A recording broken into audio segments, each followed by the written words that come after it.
second session of the morning. We have three speakers. There's been a change in the order, so it'll go after Roy. We'll have Daphne Shohami and then Katharina Henkin.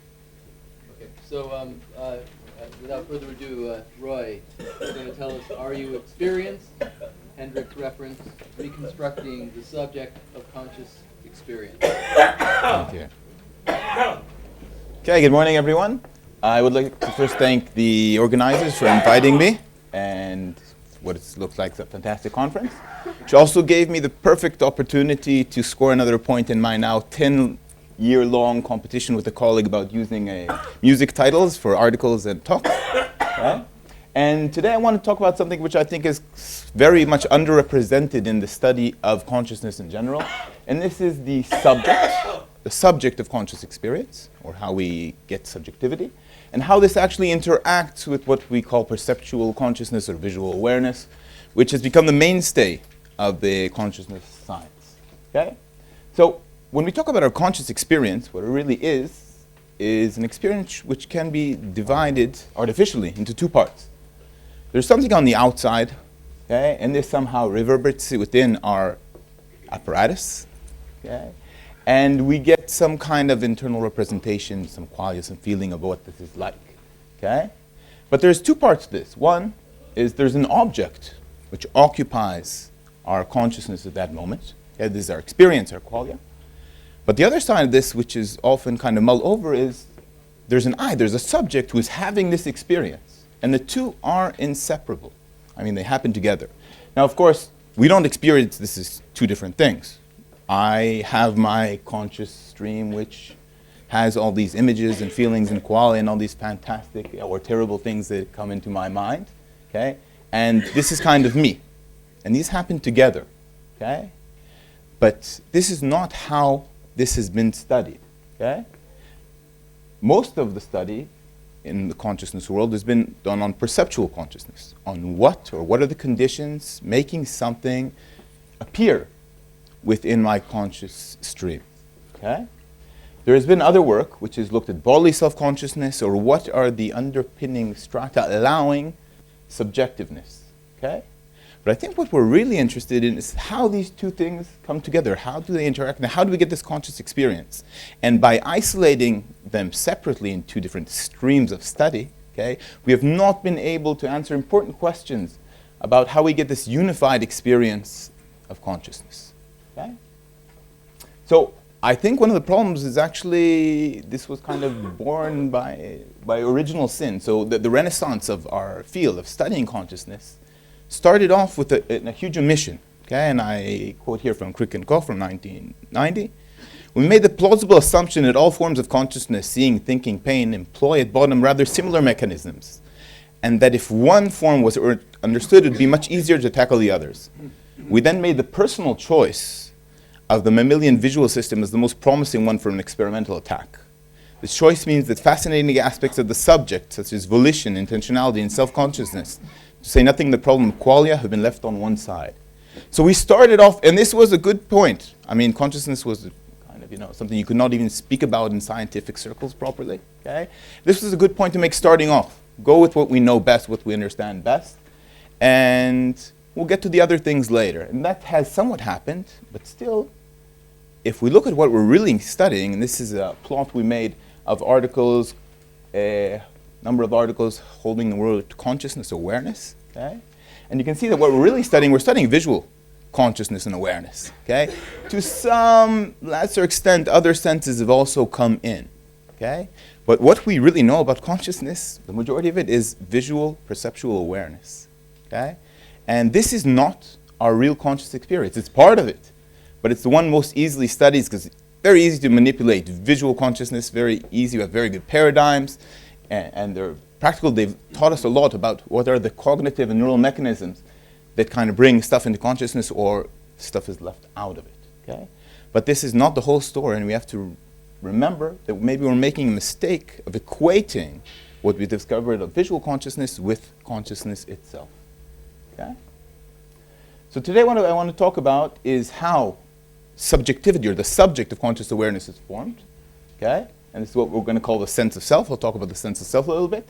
And I'll show that how bodily signals are critical for the emergence of this subjective being. Okay? And then I'm going to show that these also shape what we experience in the outside world, sometimes in very surprising ways. Okay? And that the self and perceptual consciousness are actually entwined, and maybe show kind of an error as to the way of trying to study them in isolation. Okay? So first I want to talk a little bit about the self, and this is actually my main field of study, how this construct of the self arises. Okay? And for many years I was studying the self, and then with the help of some philosophers, understood that there's no real self to be studied there. Okay? This is a wrong approach to take. Okay?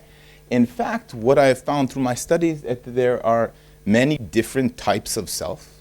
Okay? And why the self is a super important concept, it's perhaps the main organizing concept of our mind, of our psyche, of our cognition. When you try to look at the neural correlates of these selves or the mechanisms, you can see that they are very, very different. They often even dissociate from one another. Okay? So I've now taken this to study this as different models. Okay? The idea that there's no real one ontological self, but rather there are many models that our brain and mind construct to allow us to do things in this world. Okay? And they're constructed on the basis of experience. Okay? And the main reason they exist is to reduce the uncertainty about the world. I would even posit that the true definition of a self is a certain field in which we have more certainty. Okay? So I know a lot about this. I have a lot of privileged information about this. And all that out there is much more surprising for me. Okay? And having a construct, okay, which allows me to organize my experience in the world, okay, is what we call the self. And this is the first task at hand, the first model that we acquire, which allows us to organize our experience in the world. Okay? So this first and most basic stratum, most fundamental stratum, is what we call the bodily self, sometimes called the minimal self. There's some discussion whether they are exactly the same thing. Okay?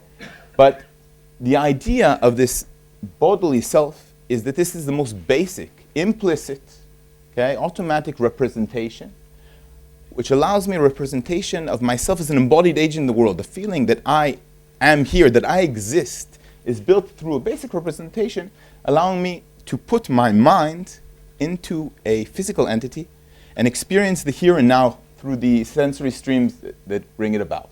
Okay? Now, the main task of this basic fundamental level of self is to allow me a differentiation between the organism and the environment and other people. Okay? Now, this seems kind of trivial to us because we all walk around with a very robust sense of self, saying, okay, this is me and this is not me. Okay? And Mike's also not me. Okay? But it's not clear how we actually do this in the brain. It's not such a simple task to do. So it's more easier to differentiate sometimes from the environment, okay? But from other people can be more difficult because we're quite similar, actually. And sometimes we engage in the same activities and occupy very similar physical spaces, okay? Now we acquire this kind of basic fundamental level of self very early in our lives, okay? If you don't get it in the first few years, you're in for trouble, okay? Beyond that, we have many other levels of self, many other models. We have reflexive models, thinking about myself, allowing me to do all kinds of computations and maybe imagine myself, recognize myself in the mirror. That's very practical for shaving if you do that. We have models of the self which are extended in time, okay, which actually go beyond the present moment. And this allows us to remember where we parked our cars, where we were born, what we want to do. We can take them forward and backward in time, maybe going back to what you've all discussed before about how we represent this kind of continuity in time. Okay? So the bodily self is about the here and now. And then we have models which are more extended. I will not discuss them so much today. Okay? But we should, I'm just saying we also have a social self. Okay? These are different models constructed by the mind and brain to help us out in getting around in the world. Okay? Now, each of these also has different brain systems, okay, underlying it. So we now know, and I'll discuss this in more detail, a lot about how this minimal or bodily self is brought about, the feeling of being in the world. Okay? There are kind of more frontal regions related to the sense of metacognition, thinking about thoughts or having this kind of recursive thinking about myself. And of course, the narrative extended self, past and future, are encoded in medial temporal regions like the hippocampus and famously the default mode network, okay? which encompasses a lot of the brain. So I'm kind of disconnecting from the here and now. I'm going maybe into myself, but I'm imagining things which are not in the present. Okay? And we're going to discuss mainly this stratum of the self today. Okay? So this bodily self, this experience of the self, has now been studied intensively for about 20 years. Okay? And I think the main thing that we have understood from this is that it is in a body. Okay? This first, most primal level of self is me here and now. And, you know, if you pinch me, it hurts. And if you cut me, I bleed. And I really care about this self. And I know a lot about this part of the world. And I know much less about the other parts of the world. And now we're going to see what are the mechanisms which allow this kind of subjectivity to arise. Okay? And I'm sure most of you know this. And if someone doesn't, then you will now. Our main way of testing this in the world is using kind of bodily illusions. This is a rubber hand illusion. It's a classical illusion.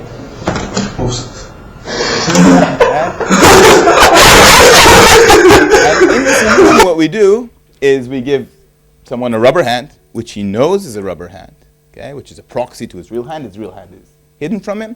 And by synchronously stroking this rubber hand in his real hand, we create a strange kind of conflict for the brain. Because the brain sees the hand being stroked, knows it's a rubber hand. I mean, the guy's not stupid, yeah? He knows it's not his real hand. But feeling this hand being stroked, because he's feeling his real hand, and seeing a hand being stroked, presents the brain with a situation where it has to make a decision. The brain makes a decision based on its best guess at the moment. And the best guess is, well, that might just be my hand. And if someone brings a knife to it, I'm going to pull it back. Even though I know it's a rubber hand, there's no reason to pull back from such a... And if you notice, the guy pulls back this hand, and not the hand actually closer to the assailant. Okay? So this is a classic demonstration of how we do these kinds of illusions in the lab. Okay? Now, we now have quite a bit of evidence that people actually experience these kind of illusory ownership, that we can mess with this feeling of whether the body is yours or not. So first of all, we ask people. What's BSC? Bodily self-consciousness. Okay? This is, okay? So, first of all, we ask people what they feel. And indeed, people tell us they feel that this body, this rubber hand, this is them. Okay? But we can also measure proprioceptive drift. They actually feel that the real hand or their real body is closer to where they see this kind of illusory body. We also have quite a few physiological measurements. So if we put a threat to this body or hand, then people show responses which are similar to threat to their own body. Okay?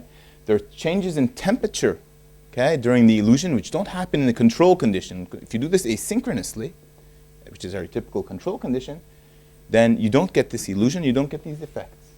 And we also know that motor evoked potentials, the amplitude, is changed by the illusion. So basically what happens is during this illusion, the brain kind of makes a decision, well, there's some plausibility that this rubber hand or this virtual hand or body is mine, and I therefore have to treat it as mine in a way that I have to avoid threat, okay?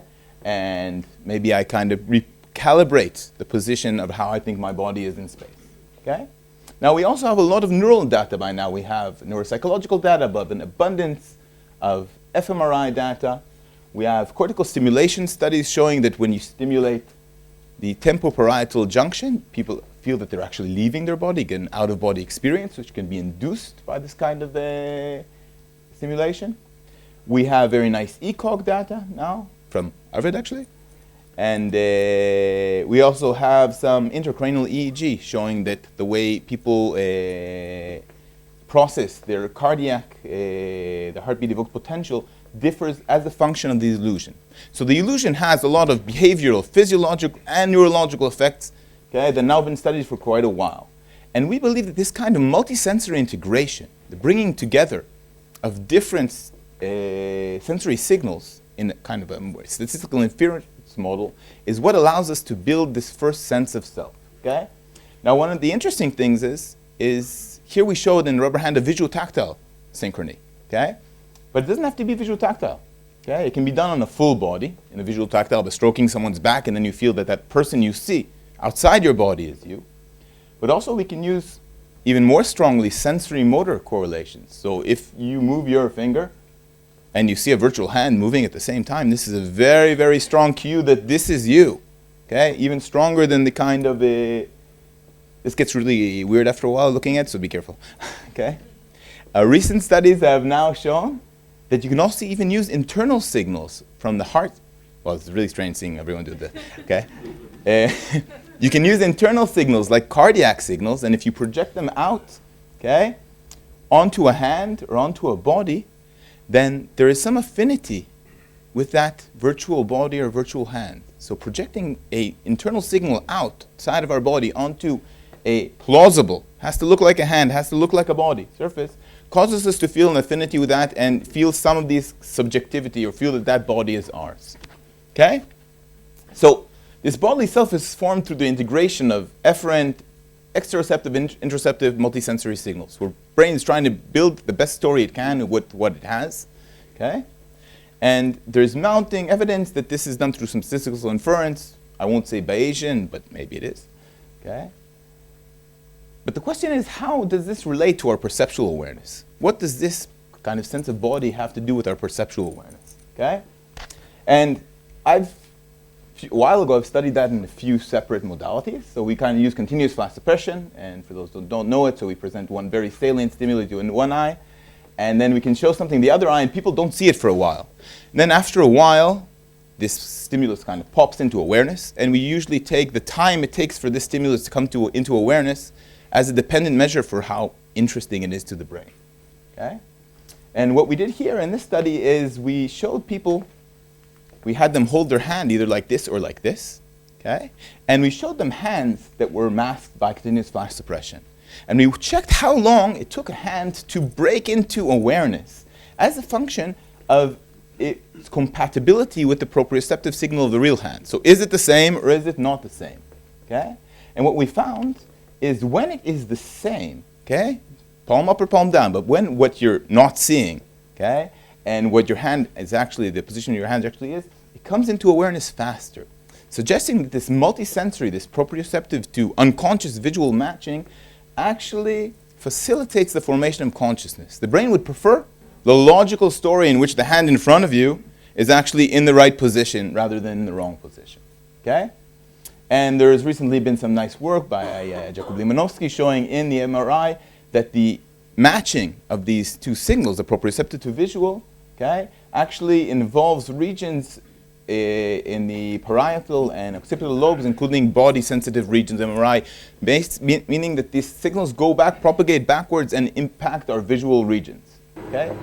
We did a similar study capitalizing on the availability of vestibular chairs. You spin people around, and you show them a mass signal, and it's difficult to see here, but there's a star field going either as you would expect. So if you turn there, you expect the world to go in that direction. But here we could do it in either direction. And we found again that when this was compatible with people's expectations, the vestibular to visual signal, the visual signals came in and formed consciousness more rapidly. Suggesting again, the brain is trying to solve it. We showed a similar effect with what we call the full body illusion, and we showed that when people are stroked on their back, even if they cannot see how they're stroking, so they don't know, there are chances saying if this is synchronous or asynchronous, they still get the illusion, and this also impacts their peripersonal space, indicating a change in where they feel their body to be. Okay? So we're already seeing these interesting interactions between these sensory signals, okay? These bodily sensory signals that we know are the ones that kind of build our sense of self. And we showed that given the choice, the brain will prefer to form consciousness of something which makes sense between these two stories. Okay?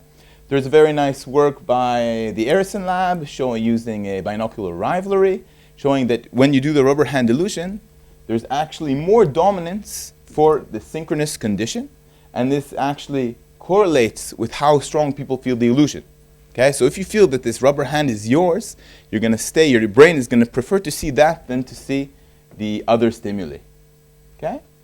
So another place we took this, which was to me very non-intuitive interesting, is that we've seen that our internal signals, such as interoception or cardiac effects, have an important part in building our model of self. But do they also impact what we see in the outside world? And this is very non-intuitive. I remember Rafi and I think Ran saying there's no chance that this is right in San Diego.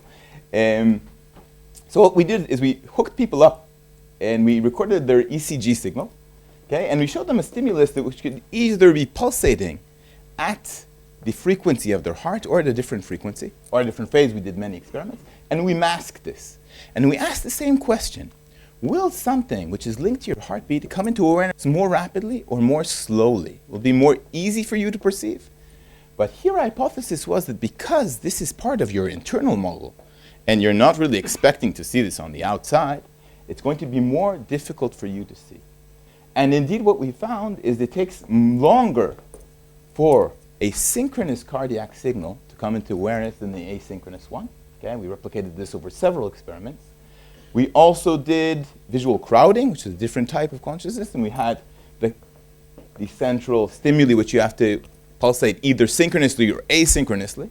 Okay? And we found that people are much worse at actually recognizing, being able to describe what they see, what the stimulus is, when it appears synchronously to their heartbeat. Okay? We did MRI on this, one consciously, one unconsciously, and we found that the insular cortex, which is known for bringing together interoceptive and exteroceptive signals, for doing this kind of multi-sensory associations, okay, was actually had, during the synchronous condition, had a much, much lower bold signal change to the stimuli. And this was true both if the stimuli was unmasked and if it was masked. Okay, so we did 2 separate experiments at 7 Tesla. So this kind of shows that even our internal signals impact what we see on the, and I think none of you coming in here would think that how your heart is beating is going to affect what you're going to experience in the external world. Okay? We also had a patient who had an insular lesion, and he did not have any of these effects, and we compared them to people with other frontal lesions, and they all showed the effect same as normal people. Okay? So the subject of experience arises from inference based on the internal and external signals. And this bodily information is not only critical for representation of itself, but also impacts how we experience the world outside us. Okay? And I would like to propose maybe that the self here has a role. Okay? And this role is that the self may serve as kind of an organizing principle of our mind, of our perception, our cognition, our consciousness. Okay? So we have several effects showing that this self at a much higher level impacts us. We have the self-reference effect. So it's much easier to remember things. Actually, probably the best mnemonic instruction you can get is think what this thing means for you. This allows us to remember things much better than just trying, okay, remember it. Okay? There's very nice work by Sui and Humphreys showing that even if you associate, you say triangle is you, triangle you for 5 minutes, later, it has a huge impact on how you can differentiate a triangle from a circle, which is your best friend. Okay? So even these kind of rudimentary and kind of fake associations between the self and an object cause it to have a special place in our perception. Okay? We, of course, have the endowment effect. So if something belongs to me, even briefly, okay, if this is mine, then this is worth much more than it was just 2 minutes ago when I bought it. Okay? As soon as something became mine, became associated with myself, okay, its value goes up. Okay? It becomes more important to me and to the world. And this is what wreaks havoc, of course, on the whole idea of real estate. Okay? Because my house is worth a lot. Yeah, but your house, when I'm buying, that's not as much, it's worth as much as you think. Okay? And we also see that learning rates are different when they're associated with the self than other people. Okay? So there's something special about the self. Okay? And it goes beyond just defining me. It helps us kind of bring together many different things in perception and memory and cognitive processing. Okay? So my proposition is that at the beginning, the brain uses these multisensory signals to build a sense of self. Okay? This is the first thing we do, and we do that early on. We understand that when I bring food towards my mouth, I'm supposed to see my hand and open my mouth, and if not, it gets messy, and that's how children start out, and then we get better at it. And after we build the first model of the bodily self, we can now rest on these known associations to allow us to organize other things in line. And this is the proposition made by Sui and the late Humphreys, okay, showing that the idea that the self-representation can then be used kind of as a glue, as a binding material to bring together different things. And if you think of this, and you think even of the other models of self that we have, this is what we do. There are things that have happened to me. This is what brings them together. Multisensory integration are two things that are impinging on my sensory streams together. Okay? What brings our experience to a coherent whole is actually having a underlying model which defines a subject of this experience. Okay? Now, what happens when the self is perturbed? Okay, and the sense of self can be perturbed. It happens in schizophrenia. It happens in mystical experiences. It happens in psychedelic experiences. Okay, so I think if we go kind of back to Jimi Hendrix's original meaning for this RU experience, and we ask what happens when your self-experience is changed? Okay, what happens if you have a bizarre kind of bodily experience? And what we know from psychedelics, from mystical experiences, from disturbances of self in neurological and psychiatric conditions, is that when you have a disturbance of the sense of self, you also have all these strange perceptual experiences that come along with it. Okay? So perturbing the sense of self also perturbs memory, multisensory integration, learning processes. A lot happens when this comes together. Okay? So perturbing the self makes these massive and important changes in how we experience the outside world as well. Okay? So, I would like to thank all my colleagues who have helped me with these studies, my lab, my funders, of course you. Okay?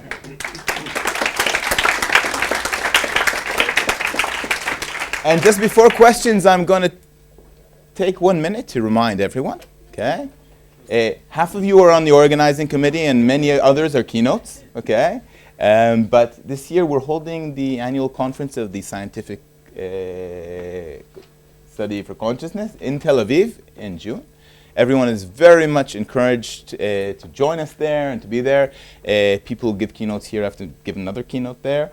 And we'll be happy to have you. And we're also looking for students to help us around organize this conference. And I think the students here are people who can do a lot of good. So thank you.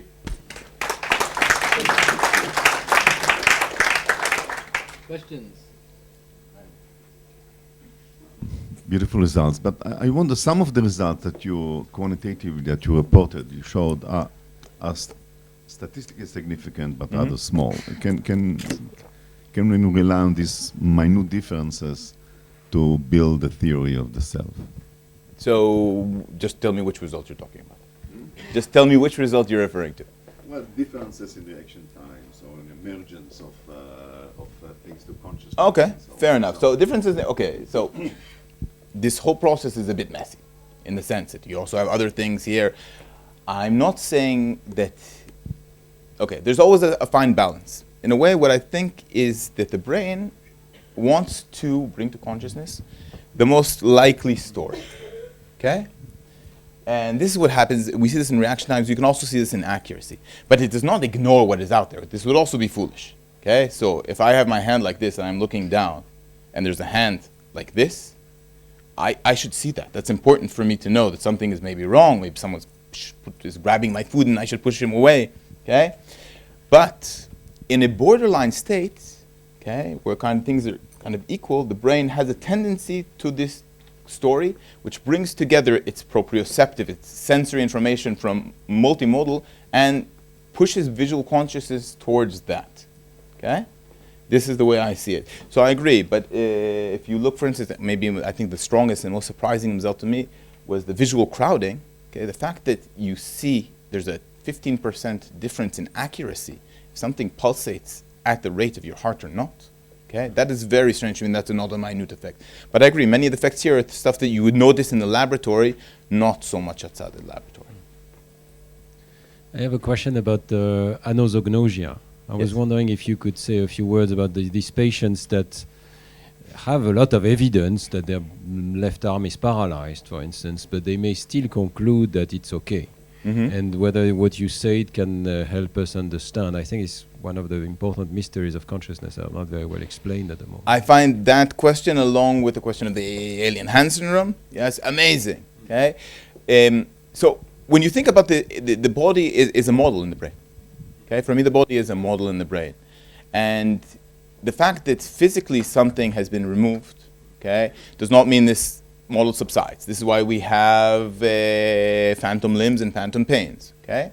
Now, if this has changed from the inside, in the sense that there is damage to the brain itself, okay, this does not mean that this information it propagates everywhere and everyone is informed about this change. So I think it's reasonable to see, for instance, in the cases of somatoparaphrenia, okay, and anorognosia, that people still have a sensation of being able to do something. And it's amazing when you see this and you tell them, okay, can you pick up this tray? And they say, sure, I can pick up this tray. I just did it. And they also confabulate. Because in a way, I think they want, their brain is still trying to hold together this story at a higher level of inference, to hold together the story that everything is okay, because they don't know about this deficit. And same thing with somatoparaphrenia, where people say, okay, this is, they don't feel their hand anymore, and they say this hand belongs to someone else. Okay, in a way, this is kind of confabulation, and you can see that when you press them, they get distressed a little bit. Okay, because in a way, part of them knows that this is not plausible. Okay, but the solution that the brain gives to this conflict at that moment is that the most likely thing is that this hand belongs to someone they know. No, I agree with you about the general interpretation, but I still find it very surprising that the brain cannot update and propagate the relevant information. I think there is something. Usually it does. I mean, these are the rare cases, they're exception rather than the rule. Usually, we know more or less, I mean, metacognition is not very good, but usually we kind of know about the state of affairs of our body in a reasonable way, which allows us to function in the world.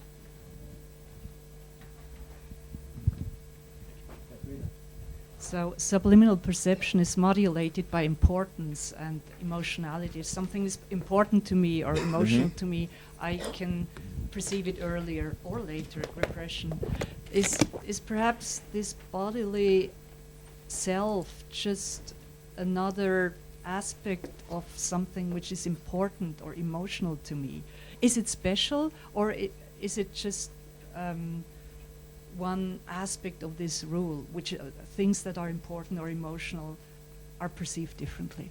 Okay, so that's a very good question. In a way, I would say maybe things relevant to the self are more salient in general, because they're, I mean, and directionality is a bit tricky there. I would say, for instance, for here we know with the heartbeat, okay, people are unable to recognize whether this is her heartbeat or not. So that has no emotional meaning to them. Okay, they don't know, they're completely a chance. We've tested 200 subjects. They're at completely a chance, exactly 50% accuracy of recognizing whether this is their heartbeat or not, okay? So they don't know about that. Similarly, I would say that for these kinds of results, so like if these dots are going in one way or another, that doesn't seem to have much emotional, and also you're not really experiencing it, okay? So you're not seeing these dots, they're going one direction or another. You have to report their color, not even their direction, so it's task irrelevant. I wouldn't think that this has some kind of importance to me, apart from the fact that this is what I would expect of the world from my experience or not, considering the multisensory situation. Okay, so I can see how for higher things, for the things I mentioned, the end self-reference effect. Of course, if I can rest upon something which is important to me, and say, okay, I can relate this to something in my life which has some significance, it is easier to remember, it's facilitated in memory. Okay? But I don't think these bodily effects could be explained in this way.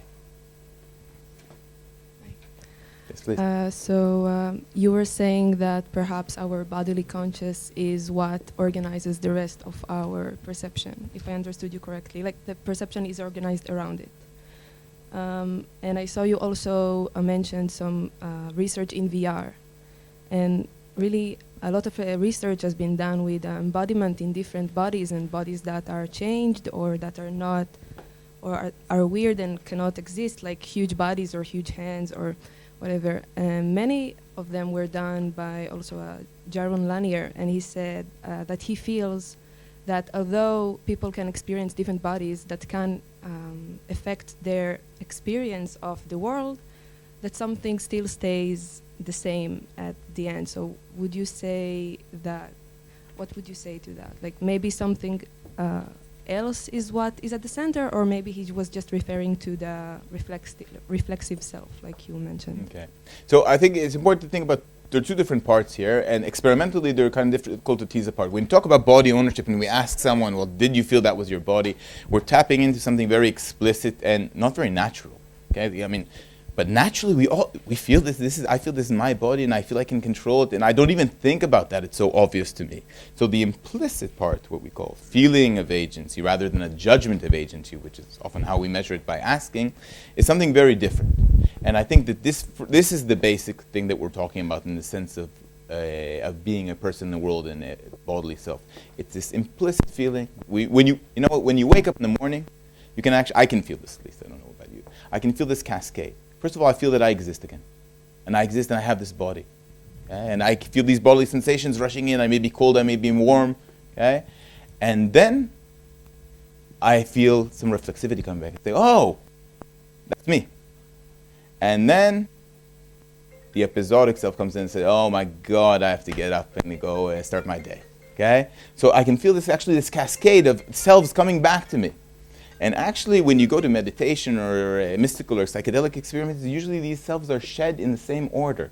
People get rid of thinking about tomorrow, and then maybe they kind of lose this reflexivity, okay, thinking about their thoughts and narrating their own mind. And then at the end, and there's some discussion whether you can lose that, there's some kind of core self, this minimal self, which has to do with being, with existing. And that's kind of difficult to lose. I'm not sure that you'd want to lose that. I think it'd be very difficult to kind of get along in the world if you don't have that basic level of self. Okay. Beautiful presentation. I wonder, there is a massive interaction between visual perception and self. It is expressed through motor movements. For example, when I move my eyes, there is a self model that takes the retinal image and jumps it, otherwise we will be... And this did not appear in your formulation, and more specifically, let's take the effect of the heartbeat. Maybe all the effect that you're seeing is because some coupling that we don't know about between the heartbeat and these voluntary error signals or efferent copy signals that are somehow slightly linked and are causing the effect rather than another mechanism. How do you integrate all these voluntary motor commands and modeling of the world, of the body relation in that relation into your model? Okay, that's an excellent question. I think maybe I didn't explain. This is exactly what is happening. Okay, to me, the motor signals are actually the most important ones. Okay, and what we see here, in fact, we know that saccades are related to the heartbeat. Okay, there's a change in interocular pressure, a slight one. Okay, so what I'm thinking is that as this cardiac effect is part of our self-model, we have privileged insider information about what's going on, we would actually want to cancel this from our perception. This is why, when it's synchronous, it's not that easy to see, because the body is trying to cancel that away. And the same thing for, of course, for our saccades. We know we have very strong effect, and for eye blinks, yeah, we know that we are trying to kind of, the sensory system is trying to cancel this out. What we have privileged information to are these efferent copies and forward models, which allow us to say, okay, that is me, that's not part of the world, and let's separate the two. This is exactly, I think, one of the main points that I want to bring. I think we agree completely on this. I wanted to ask you about, can you hear me? Yes, I can hear you perfectly. About the phenomena of depersonalization, dissociation that can be the result of trauma or even in psychotic people. If you can elaborate about it, and is it possible to measure or to do some experience to understand the phenomena? You are a mind reader. Okay, so I'm not mind reader, I'm psychologist, clinical psychologist, and okay, so I think that's an excellent question. Of course, the clinical model, the main clinical model I work with is people with psychosis who have a problem with self, and indeed they show a lot of problems with the motor aspects, for the sense of agency in people with schizophrenia. Actually, so when I show this kind of moving finger, the end here, so this moving finger is, we subject many people healthy, and we've hundreds of people had to move their finger and seen this. And what healthy people do is when we move a finger, and the finger, the real finger, and the presented finger are not moving in the same way. So healthy people after a while say, well, that's not me anymore. Okay? They notice that there's a discrepancy between what I'm doing and what I'm seeing. Schizophrenics are terrible at this. They're basically at chance. They have a very, very difficult time in understanding the consequences of their actions in the world. And this shows that they have a confusion about the boundaries of the self. So we have a tuning curve of the self. Okay, at some point, this is no longer me. My brain makes an inference, says this is not me. And schizophrenics have a problem with this boundary, and this is exactly what we see in their symptoms. We see thought broadcasting, delusions of control. They feel that someone is controlling their actions. Okay, passivity symptoms. So we think that in schizophrenia there is kind of a breakdown in this delineation of the self arising from problems in sensory motor prediction. And we have very nice models measuring this in schizophrenics right now. Regarding depersonalization, I have not studied this yet, but we're going into it now. I think it's a very, very interesting question to look at what happens when you kind of disconnect from the self and the world seems strange and weird without having actual hallucinations. Okay, it looks the same, but it feels wrong. I think this is a super interesting aspect to study. And about post-trauma, PTSD, Mm-hmm. that you find the... So I have not studied complex PTSD in these things yet. We know that in complex PTSD there are a lot of somatizations. There are a lot of somatic symptoms, especially if it's related to sexual trauma, which makes a lot of sense to me. But I have not studied this, so I cannot say anything from my own work. Okay, let's thank Roy. Thank you.